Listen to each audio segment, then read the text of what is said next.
శ్రీనివాస్ గారు, మీ బాబు ఈ స్థాయిలో రావడానికి చేసినటువంటి కృషి, దీనికి సంబంధించిన వివరాలన్నీ పూర్తిగా మాకు చెప్పండి.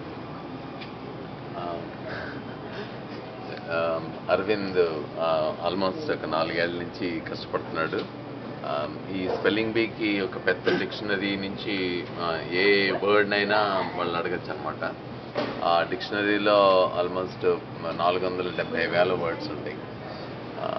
సో వాటిలో అన్నీ బాగా చదివి దాని అర్థాలు ఏంటో చూడడం, ప్లస్ ఆ ప్రతి వర్డ్ ఇంగ్లీష్ పదాలు దానికి బ్యాక్గ్రౌండ్ ఉంటుంది అనమాట. అమెరికన్ ఇంగ్లీష్ వర్డ్స్ అన్నిటినీ వేరే వేరే లాంగ్వేజెస్ నుంచి కూడా వస్తాయి.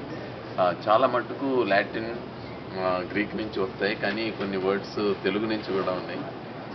ఫర్ ఎగ్జాంపుల్ బ్యాండికూట్ అని, అది మన తెలుగు పదం అనమాట.